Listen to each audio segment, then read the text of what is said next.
اعوذ باللہ من الشیطان الرجیم بسم اللہ الرحمن الرحیم السلام علیکم ورحمۃ اللہ وبرکاتہ سبحان اللہ وبحمدہ سبحان اللہ العظیم والصلاة والسلام علیک یا رسول الکریم اما بعد رب اشرح لی صدری ویسر لی امری واحلل عقدۃ من لسانی یفقہوا قولی ربی یسر ولا تعسر وتمم بالخیر وبک نستعین یا فتاح یا علیم۔ آج ہم لوگ انشاءاللہ حضرت زید بن ارقم رضی اللہ تعالی عنہ کے بارے میں اور ان کی زندگی کے بارے میں پڑھیں گے، اور یہ بہت ہی ینگ صحابی تھے، اور جس واقعے نے جو ان کی زندگی سے جڑا ہوا مین واقعہ تھا وہ ہے غزوہ بنو مستلق کا واقعہ۔ ٹھیک ہے، غزوہ بنو مستلق کا جو واقعہ تھا، اس سے پہلے کیونکہ اس واقعے میں ایک بہت اہم کردار ادا کیا تھا رئیس المنافقین جو تھا، رئیس المنافقین عبداللہ بن ابی، جو منافقوں کا سردار تھا، اور مدینہ منورہ میں آپ صلی اللہ علیہ وآلہ وسلم کے آنے سے پہلے انصار کے جو دو قبیلے تھے، اوس اور خزرج، وہ اس کی قیادت پر آمادہ ہو چکے تھے، اس کی بادشاہت پر متفق ہو چکے تھے۔ یعنی کہ جو اوس اور خزرج تھے، ان میں بہت عرصے سے لڑائی چل رہی تھی۔ پھر اوس اور خزرج کے جو دونوں ہی قبائل تھے،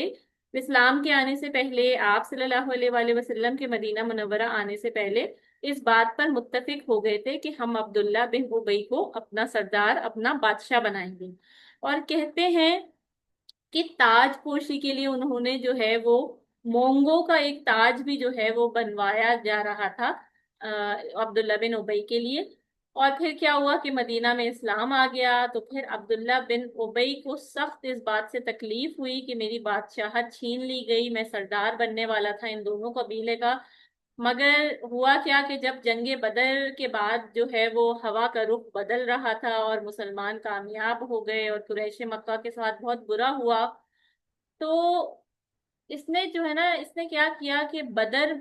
کو دیکھنے کے بعد نا، اس نے ظاہری طور پر اسلام کو قبول کر لیا، اور پھر یہ کہا کہ بھائی میں بھی مسلمان ہوں، کیونکہ اس نے اپنا فائدہ دیکھا، اس نے دیکھا کہ ان کی طاقت بڑھ رہی ہے، تو پھر اس نے یہ شو کیا کہ میں بھی مسلمان ہوں۔ غزوہ احد میں کیا ہوتا ہے کہ آپ صلی اللہ علیہ وآلہ وسلم کا جو ہے وہ مشورہ یہ تھا کہ مدینہ منورہ میں رہتے ہوئے ہی مسلمان جو ہے وہ دفاع کریں، وہیں پر لڑیں۔ مگر جو صحابہ کرام تھے، اور اکثر ان میں سے جو ایسے صحابہ کرام تھے جنہوں نے بدر میں شرکت نہیں کی تھی کسی وجہ سے، وہ بہت جوش و خروش میں تھے، اور ان سب کا یہ مشورہ تھا کہ ہمیں مدینہ منورہ سے باہر نکل کر قریش مکہ والوں سے لڑنا چاہیے۔ اتفاق ایسا ہوا کہ عبداللہ بن ابی کا جو مشورہ تھا وہ بھی یہی تھا کہ مدینہ میں رہتے ہوئے ہمیں نہیں لڑنا چاہیے۔ اب اس نے شروع میں تو کہا کہ ہاں ہم جائیں گے، ہم لڑیں گے، اور ہم جو ہے وہ اس محاذ پر جو ہے مدینہ سے باہر جا کے لڑیں گے۔ جب سب اتفاق اس بات پہ کر گئے، تو شروع میں جو ہے نا، اس نے کوئی جانے میں مزاحمت نہیں دکھائی، اور خود بھی اور اس کے ساتھ اور 300 لوگ بھی تھے جو کہ آپ صلی اللہ علیہ وآلہ وسلم کی احد کی طرف پیش قدمی میں شامل ہو گئے۔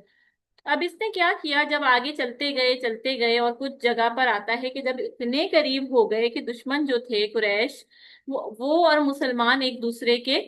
بالکل جو ہے وہ آمنے سامنے ہو گئے نا، تو وہاں اس وقت اس نے اٹھ کر جو ہے وہ وہاں سے احد سے یہ واپس روانہ ہو گیا، واپس آنے کے لیے، اور اپنے ساتھ اپنے جو 300 لوگوں کو یہ لے کر گیا تھا، اس نے جو ہے وہ ان لوگوں کو بھی یہ واپس اپنے ساتھ لے گیا۔ اور اس نے ریزن کیا دی واپس جانے کی، اس نے کہا کیونکہ میری بات نہیں مانی گئی، میرا مشورہ نہیں مانا گیا۔ اب اس کی چالاکی دیکھیں کہ پہلے نہیں رکا، پہلے رک جاتا اگر اس کو لگا اس کا مشورہ نہیں مانا جا رہا ہے، تو شروع میں جب لوگ صرف مشورے کر رہے تھے اور نکلنے کی تیاریاں کر رہے تھے، اس وقت واپس نہیں ہوا، بلکہ آگے جا کے جب دشمن دین نظر آنے لگے، تب یہ جو ہے اینڈ مومنٹ پہ اپنے 300 لوگوں کو لے کے وہاں سے مڑ گیا۔ اب اس کا دیکھیں آپ مقصد کیا تھا، سب سے بیسک چیز یہاں پہ اس کا ایسا کرنے کا، منافقین تھا نا یہ، تو اس کا کیا مقصد تھا؟ اس نے جان بوجھ کر ایسا کیا کہ مسلمانوں کی ہمت ٹوٹ جائے اور دشمن کی ہمت بڑھ جائے۔ یعنی جب دشمن کو پتا چل جائے کہ 1/3 آرمی مسلمانوں کی واپس چلی گئی ہے، کیونکہ 1000 کا لشکر تھا اور اس میں 300 لوگوں کو وہ اپنے ساتھ واپس لے گیا، تو ظاہر ہے مسلمانوں کی ہمت ٹوٹنی تھی۔ ان کے لوگ کم ہو رہے تھے، اور جو سامنے قریش تھے ان کو خوشی ہونی تھی کہ واہ بھائی واہ، 300 لوگ جنگ سے چلے گئے۔ اور جنگ میں ایک ایک بندے کا بہت اہم کردار ہوتا ہے، اور 300 ایک بہت بڑا نمبر تھا۔ تو جو وہ اپنے ساتھ واپس لوگوں کو لے گیا نا، اور اس کے مکر و فریب کا جو لیول تھا، آپ دیکھیں اس کے مکر و فریب کا یہ لیول تھا کہ ہر جمعے کو نا آپ صلی اللہ علیہ وآلہ وسلم کے خطبے سے پہلے کھڑا ہو جاتا اور کہتا کہ لوگوں، یہ تمہارے درمیان اللہ کے رسول ہیں، اللہ نے ان کے ذریعے تمہیں عزت دی ہے، احترام بخشا ہے، تو لہٰذا تم کیا کرو، تم ان کی مدد کرو، ان کو قوت پہنچاؤ، ان کی بات سنو اور ان کی بات مانو۔ ہر دفعہ ایوری ٹائم ہر جمعے کے خطبے سے پہلے کھڑا ہوتا اور پوری تقریر کرتا، سامنے تو یہ سب کرتا، اور پیچھے جو ہے نا یہ منصوبے بناتا مسلمانوں کے خلاف، اور اس کے جو یہود کے ساتھ اور مشرکوں کے ساتھ بڑے گہرے قسم کے تعلقات تھے، اور ہر غزوہ میں یہ انتشار پھیلانے کا کوئی نہ کوئی طریقہ ڈھونڈ لیتا تھا۔ اب ہم آتے ہیں غزوہ بنو مستلق کی طرف۔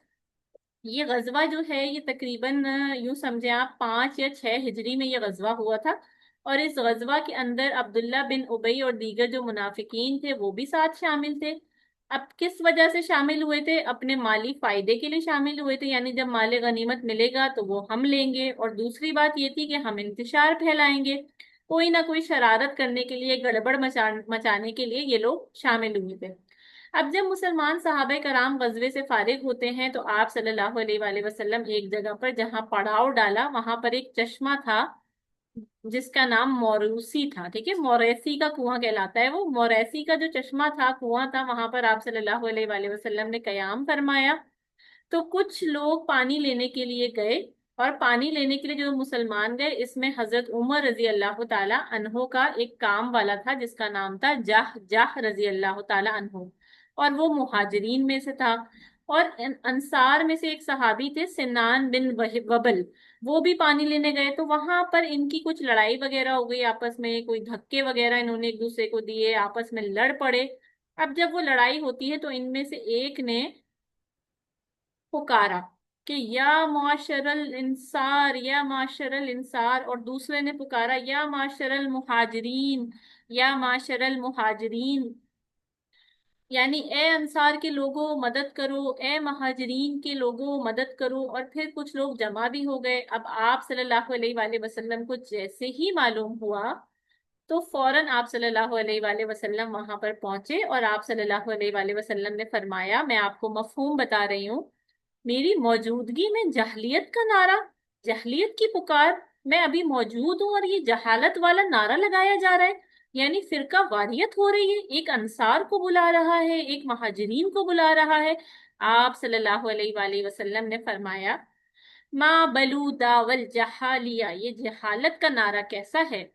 داؤہا فنہا منتہا، اس کو چھوڑ دو، یہ بدبودار نعرہ ہے، یعنی ہر مسلمان بھائی کو اپنے ہر مسلمان بھائی کی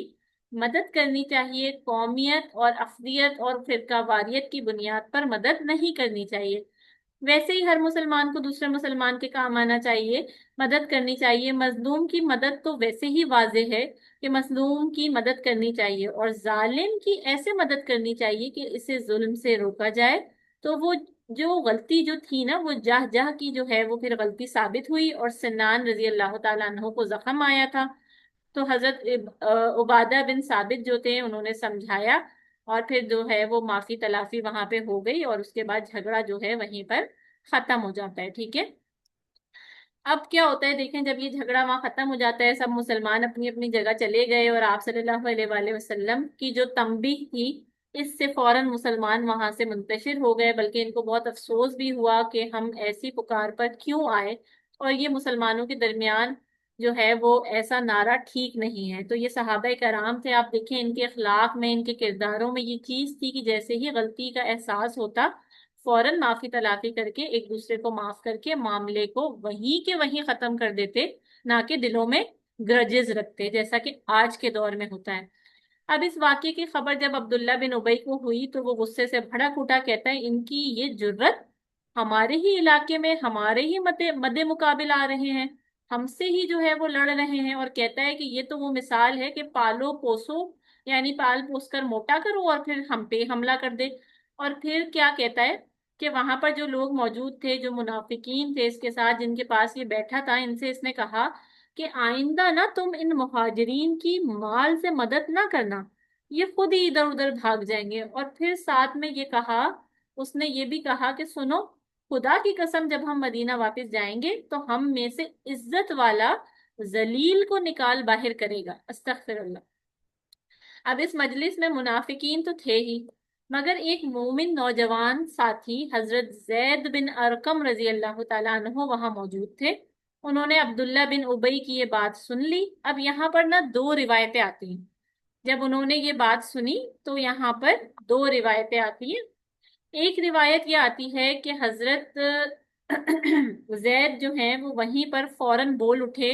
کہ واللہ تم ہی ذلیل و خوار ہو۔ تو عبداللہ بن ابی نے جب دیکھا کہ حضرت زید نے بات سن لی ہے تو اپنی بات کو چھپانا چاہا، اور صاف الفاظ میں تو پہلے بھی نام نہیں لیا تھا، تو کہنے لگے میں تو ایسے ہی مذاق کر رہا تھا، میں کوئی اصلی میں تھوڑی کہہ رہا تھا، میں تو بس ایسے ہی غصہ آ گیا تھا مجھے، اس لیے میں نے بول دیا۔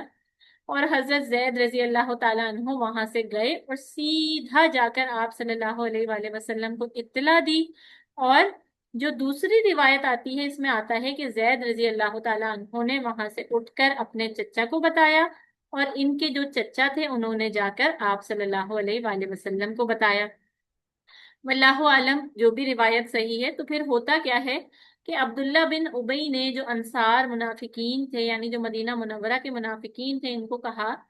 کہ مہاجرین پہ کسی صورت مال خرچ نہ کریں، کیونکہ مہاجرین تو سارا کچھ چھوڑ کر آ گئے تھے مکہ مکرمہ سے، ان کے پاس کچھ بھی نہیں تھا، تو انصار نے ان کی مدد کی تھی، مال سے، اپنے گھروں سے، اپنے گھروں میں جگہ دی، اپنی تجارتوں میں حصہ دیا، اپنے مال میں ان کو شامل کیا تھا۔ تو یہ جو عبداللہ بن ابی تھا، یہ ظاہری طور پر تو اپنے آپ کو مسلمان دکھاتا تھا، اور وہ مدد بھی کرتا تھا اپنے آپ کو مسلمان ظاہر کرنے کے لیے، کہ کئی لوگوں کو جو ہے وہ اس پہ شک نہ ہو جائے۔ تو اب جب آپ صلی اللہ علیہ وآلہ وسلم تک یہ بات پہنچ گئی تو ان کو بہت برا لگا، ان کو بہت یہ بات گرا گزری، اور ان کے چہرے مبارک پر تغیر بھی آ گیا، اور آپ کے چہرے کا رنگ بدل گیا۔ اور زید کیونکہ کم عمر تھے تو آپ صلی اللہ علیہ وآلہ وسلم نے ان سے کنفرم کیا کہ بیٹا تم جھوٹ تو نہیں بول رہے، تم نے اپنی طرف سے کوئی بات تو نہیں بنا لی۔ تو زید رضی اللہ تعالیٰ عنہ نے قسم کھائی کہ میں نے اپنے کانوں سے یہی سنا ہے جو میں نے بتایا۔ آپ صلی اللہ علیہ وآلہ وسلم نے پھر پوچھا کہ بیٹا کچھ شبہ تو نہیں ہے، تم 100% شور ہو کہ یہ بہت ہی بڑی بات تھی، یہ تو بھانڈا پھوٹنے والی بات تھی؟ حضرت وہ جو عبداللہ بن ابی تھا اس کا بھانڈا پھوٹ گیا تھا، کیونکہ وہ تو خود کو بڑا زبردست دکھاتا تھا۔ تو زید رضی اللہ تعالیٰ عنہ نے پھر وہی جواب دیا کہ اللہ کی قسم میں نے اپنے کانوں سے سنا ہے۔ اب عبداللہ بن ابی کی یہ بات پورے اسلامی لشکر میں پھیل گئی کہ اس نے ایسی بات کی ہے، اور جس وقت زید رضی اللہ تعالیٰ عنہ نے آپ صلی اللہ علیہ وآلہ وسلم کو بتایا تو حضرت عمر رضی اللہ تعالیٰ عنہ بھی وہیں پر موجود تھے، تو وہ بولے آپ مجھے اجازت دیں کہ میں اس عبداللہ بن ابی کو جا کے قتل کر دوں۔ اور بعض روایات میں آتا ہے کہ حضرت عمر رضی اللہ تعالیٰ عنہ نے کہا کہ حضرت عباد بن بشر کو کہیں کہ اس کو قتل کر دے، تو آپ صلی اللہ علیہ وآلہ وسلم نے فرمایا یہ کیسے مناسب ہوگا کہ لوگ کہیں گے کہ محمد صلی اللہ علیہ وآلہ وسلم اپنے ساتھیوں کو قتل کرتے ہیں، کیونکہ ظاہری طور پر تو یہ سارے منافق مسلمان تھے، تو پھر آپ اگر منافق کو قتل بھی کریں گے، عبداللہ بن ابی کو قتل بھی کریں گے، تو جو باقی قریش کے لوگ تھے اور جو باقی دشمنان دین تھے اور باقی سب تو یہی کہیں گے کہ یہ تو اپنے مسلمان بھائیوں کو ہی مار رہے ہیں۔ تو آپ صلی اللہ علیہ وآلہ وسلم نے اس سے منع فرمایا۔ اچھا، اب ادھر یہ بات بھی آتی ہے کہ جب حضرت عمر رضی اللہ تعالیٰ عنہ نے یہ بات کی کہ مجھے قتل کرنے کی اجازت دیں، تو عبداللہ بن ابی کا جو بیٹا تھا حضرت عبداللہ رضی اللہ تعالیٰ عنہ، وہ سچے پکے مسلمان تھے، مومن تھے۔ تو انہوں نے جب یہ بات سنی تو وہ آپ صلی اللہ علیہ وآلہ وسلم کے پاس آئے، اور انہوں نے کہا کہ اگر آپ صلی اللہ علیہ وآلہ وسلم نے فیصلہ کیا ہے عبداللہ بن ابی یعنی میرے باپ کو قتل کروانے کا، تو مجھے حکم دیجئے، میں قتل کروں گا، مجھے مارنے دیں، کیونکہ اگر کوئی اور مسلمان مارے گا تو ایسا نہ ہو کہ ان فیوچر آگے جا کے میرے دل میں بعد میں یہ بات آ جائے کسی کے لیے کہ یہ میرے باپ کا قاتل ہے۔ اب یہ سارے معاملات چل رہے تھے، تو اس میں آپ صلی اللہ علیہ وآلہ وسلم نے کیا منصوبہ بندی کی کہ آپ صلی اللہ علیہ وآلہ وسلم نے خلاف عادت خلاف عادت بے وقت سفر کا جو ہے نا وہ اعلان کر دیا۔ دیکھیں ان علاقوں میں صحراؤں وغیرہ میں جو ترتیب ہوتی تھی نا سفر وغیرہ کی، کیونکہ بہت دھوپ وغیرہ ہوتی تھی تو پھر لوگ جو ہے وہ سفر نہیں کرتے تھے، لوگ سفر نہیں کرتے تھے، مگر یہاں آپ صلی اللہ علیہ وآلہ وسلم نے خلاف عادت بے وقت سفر کرنے کا اعلان فرمایا۔ ادھر دوسری طرف عبداللہ بن ابی کو جب پتا چلا کہ زید رضی اللہ تعالیٰ عنہ نے آپ صلی اللہ علیہ وآلہ وسلم کو بتا دیا، تو وہ خود یا تو آپ صلی اللہ علیہ وآلہ وسلم کے پاس آیا، یا پھر آپ صلی اللہ علیہ وآلہ وسلم نے خود اس کو بلایا اور اس سے پوچھا کیا تم نے ایسا کہا ہے؟ تو اس نے اللہ کی قسمیں کھانی شروع کر دی کہ میں نے تو جو ہے وہ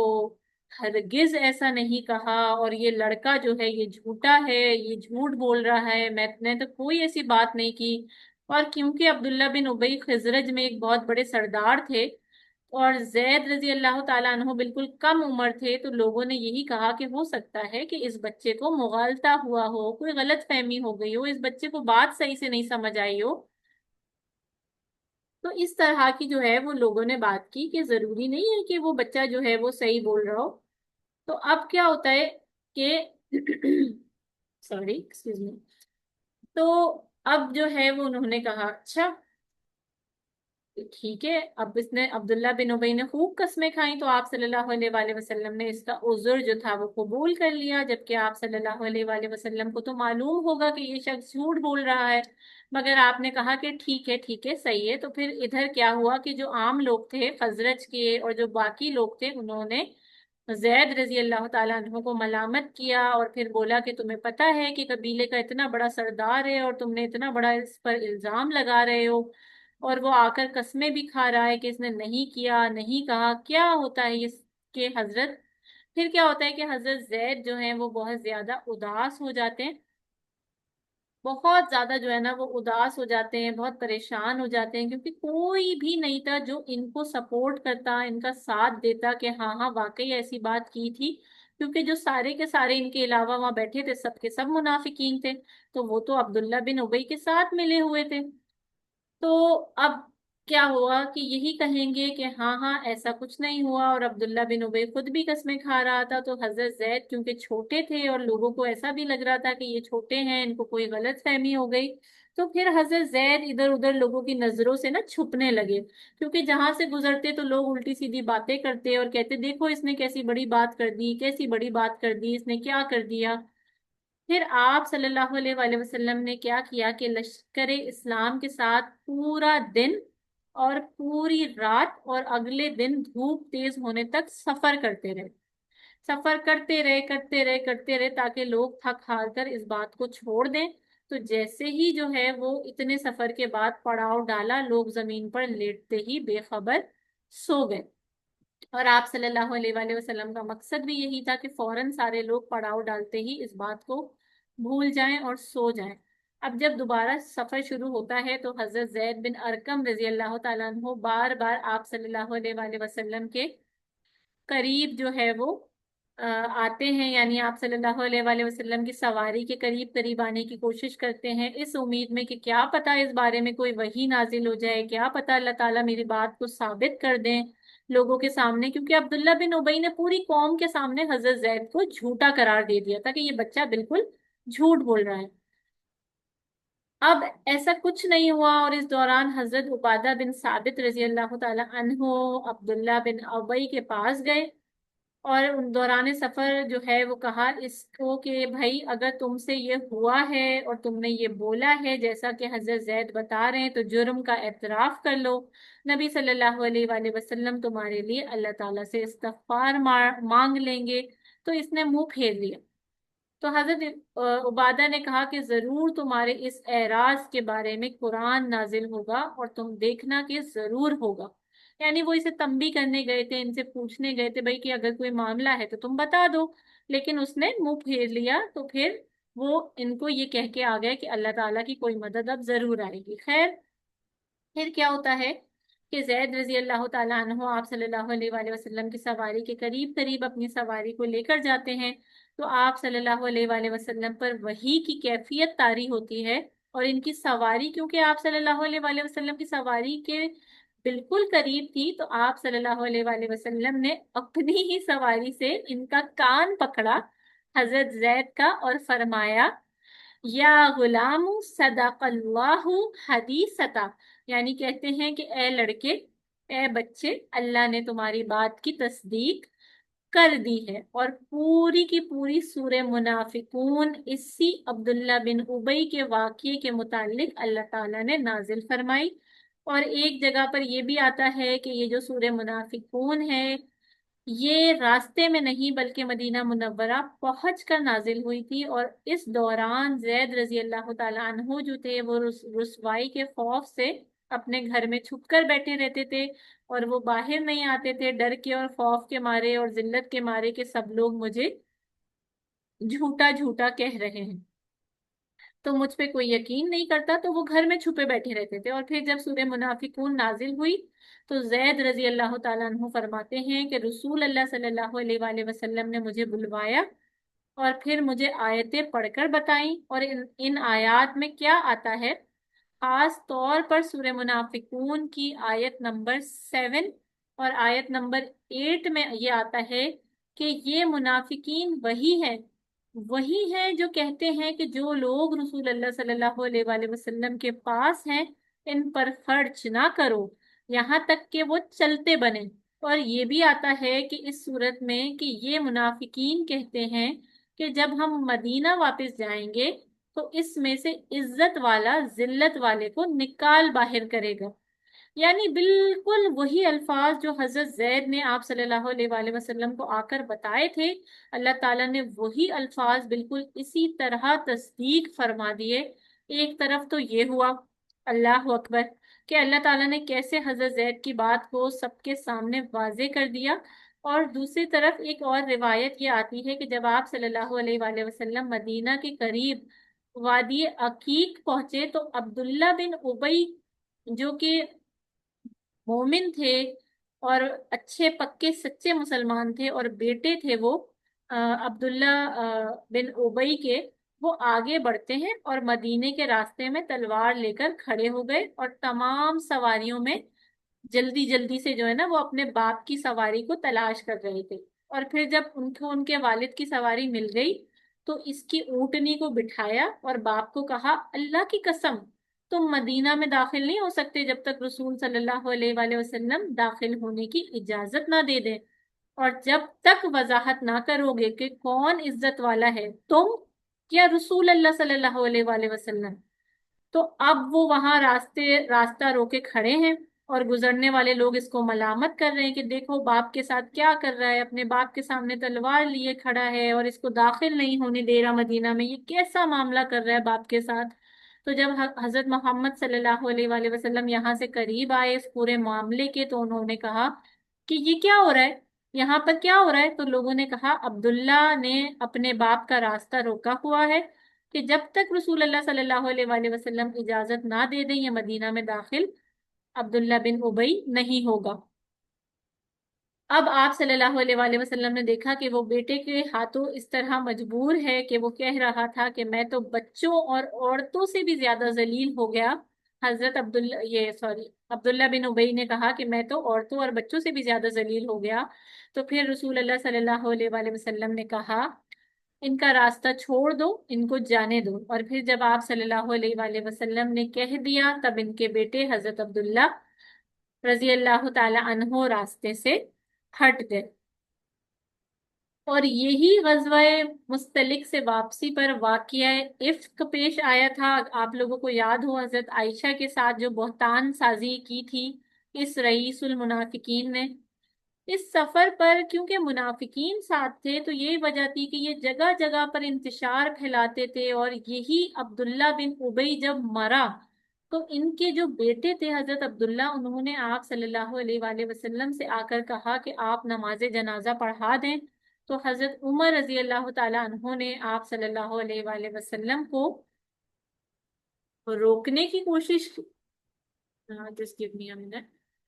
تو پھر جو ہے وہ حضرت عمر رضی اللہ تعالیٰ عنہ نے جو ہے وہ آپ صلی اللہ علیہ وآلہ وسلم کو روکنے کی کوشش کی کہ ہمیں تو یہ بات صاف صاف پتا ہے کہ یہ منافق ہے تو آپ اس کا نماز جنازہ نہ پڑھائیں۔ تو آپ صلی اللہ علیہ وآلہ وسلم رحمت للعالمین نہ صرف انہوں نے نماز جنازہ پڑھائی، بلکہ اپنی جو قمیص تھی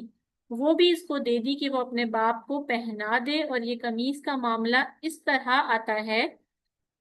کہ قمیض دینے میں کیا حکمت تھی آپ صلی اللہ علیہ وآلہ وسلم کی، کہ بدر میں، اصل میں بدر میں حضرت عباس رضی اللہ تعالی عنہ بھی قیدی بن کر آئے تھے۔ ان کے بارے میں یہ آتا ہے کہ ان کو زبردستی قریش جو ہے وہ بدر میں ساتھ لے آئے تھے۔ تو جب وہ قیدی بن کر آئے تھے تو ان کے پاس قمیض نہیں تھی، تو کیونکہ حضرت عباس رضی اللہ تعالیٰ عنہ بہت قد آور تھے تو کسی اور کی قمیض ان کو نہیں آ رہی تھی، تو اس عبداللہ بن ابی نے، جو خود بھی جو ہے ذرا دراز قد تھا، اس نے اپنی قمیض ان کو دے دی تھی۔ تو اپنے چچا کے بدلے آپ صلی اللہ علیہ وآلہ وسلم نے ان کو یہ قمیض دے دی تھی کہ ان کا یہ احسان بھی اتر جائے۔ اس کے بعد آپ صلی اللہ علیہ وآلہ وسلم کو اللہ تعالیٰ نے منافقین کی نماز جنازہ پڑھنے سے منع کر دیا۔ مگر آپ لوگ ذرا یہاں دیکھیں کہ آپ صلی اللہ علیہ وآلہ وسلم کا اخلاق دیکھیں کہ ایک شخص جس نے اپنی پوری زندگی آپ صلی اللہ علیہ وآلہ وسلم کی سخت مخالفت کی، جگہ جگہ جو ہے وہ کوشش کی آپ کو نقصان پہنچانے کی، اس کے ساتھ ساتھ بھی آپ صلی اللہ علیہ وآلہ وسلم نے احسان کا اس کے ساتھ معاملہ فرمایا۔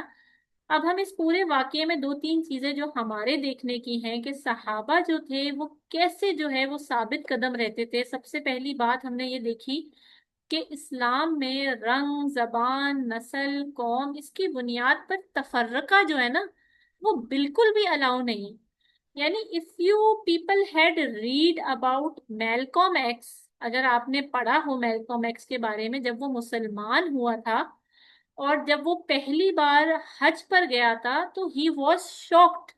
وہ حیران رہ گیا تھا کہ جو ہے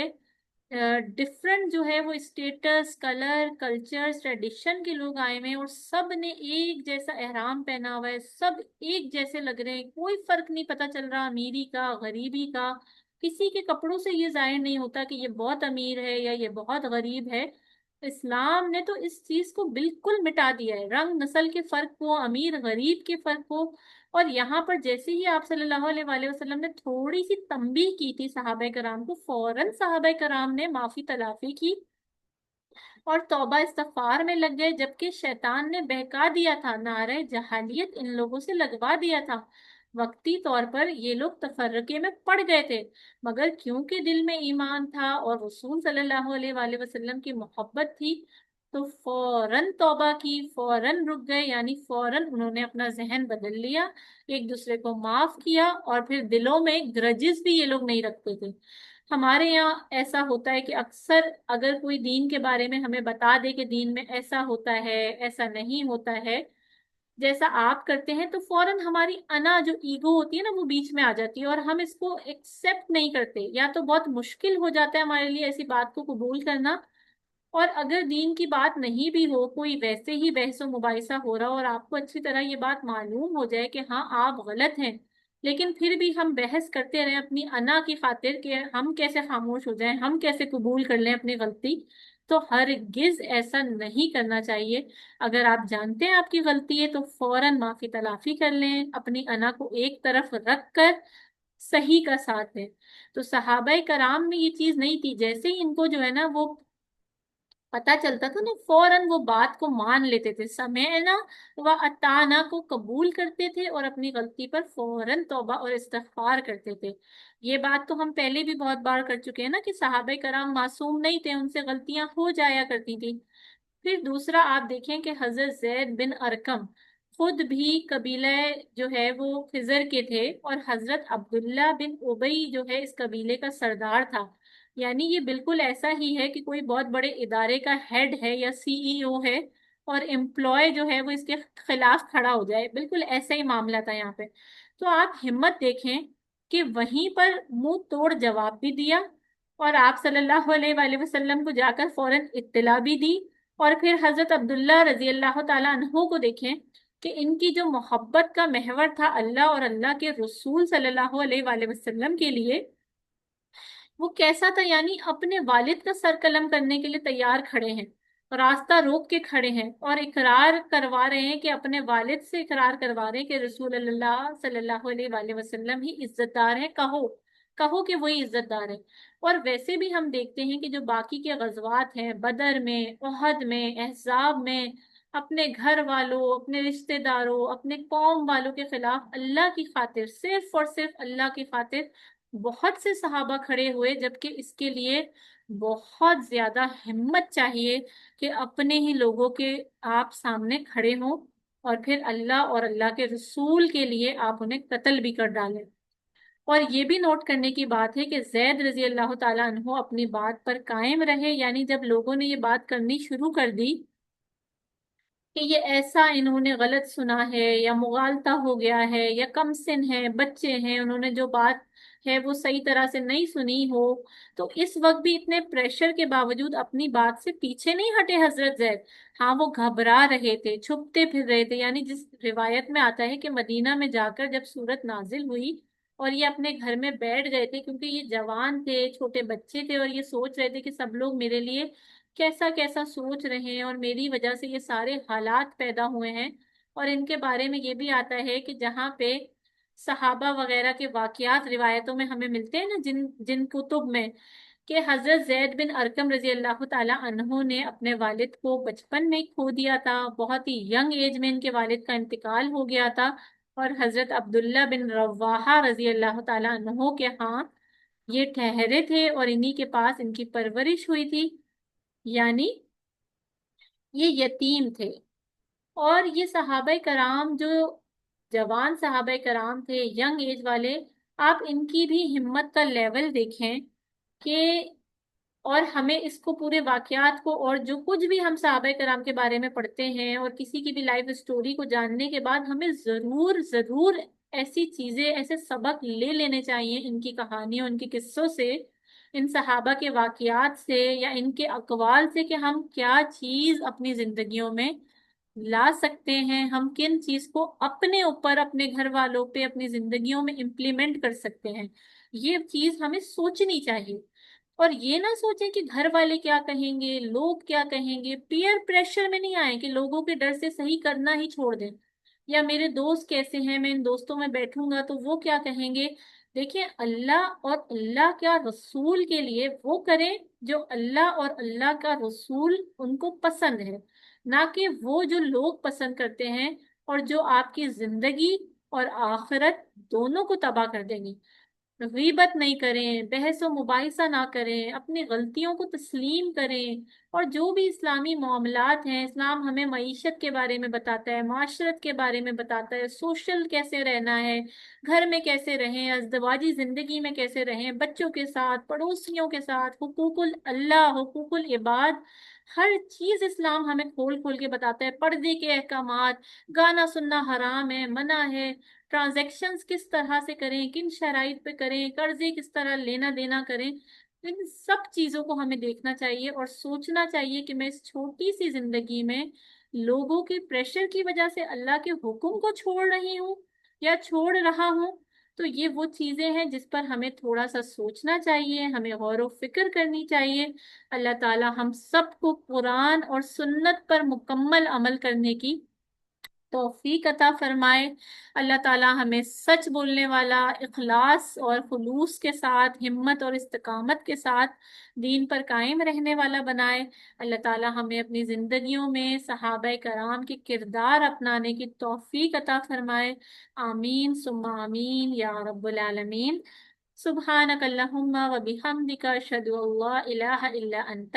استغفرک و اتوب الیک۔ سبحان ربک رب العزت عما یصفون وسلام علی المرسلین والحمد للہ رب العالمین۔ انشاءاللہ آج کے سیشن کے بعد ہمارے 3 سیشنز اور رہ گئے ہیں۔ اللہ تعالیٰ انہیں بھی خیر و عافیت سے مکمل کروا دے، اور ہم سب کو ان سے کچھ نہ کچھ سیکھنا نصیب کرے، اور ہمارے علم میں، ہمارے وقت میں اللہ تعالیٰ برکت ڈالے، اور ہم سب کو علم نافع عطا فرمائے۔ آمین ثم آمین یا رب العالمین۔ آپ تمام سامعین کا بہت بہت شکریہ جو ان سیشنز کو وقت نکال کے قیمتی لے رہے ہیں۔ اللہ تعالیٰ آپ کے اس وقت کو بہترین بہترین اجر جو ہے وہ اس کو لکھ دیں انشاءاللہ، آمین۔ السلام علیکم ورحمۃ اللہ وبرکاتہ۔